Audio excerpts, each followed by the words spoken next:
God!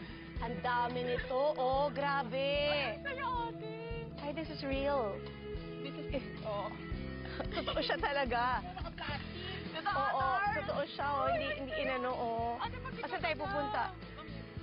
Papakita ko lang po yung berry thinning. So, Sige, go. Paano mag-thin? parang this one po, medyo dikit-dikit po siya. Oh. Aalisan lang po natin siya. Why? Para mas maganda po yung... May space. Ito. Opo. Ito siguro yung parang Yes. Paano matatanggalan? Ay, tapos anong gagawin mo dyan sa tinanggal mo? Alam po. Magiging compost naman po siya. Ay. Para po maganda po yung berry set po niya, lalaki po siya. It'll have maganda po yung form niya. So, minsan may kailangan kang tanggalin Yes, have to po. para gumanda. Kailangan siya.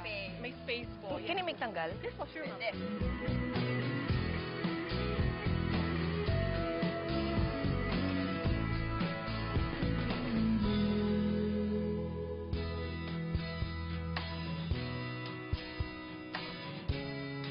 Yan, this one. Ito daw tatanggalin Okay, ko. 1, 2, 3. Ay, ang ganda mo dyan. Oh, thank you. Ito, ano tinawag natin sa ginawa ko? Berry thinning. Thinning. Very thinning. thinning. Oh, and then?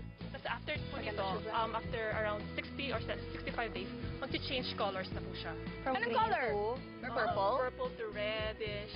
So mag-change na po yung balat niya. So, Purple to red? Yes. Wow, And galing. then after this po, harvest na po. So we'll go sa next location, which is magka-harvest na po tayo. Ay, Bango. Pwede na? Yes po ma'am, we will pick po. Is it, pwede na kainin? Pwede na po. Ito.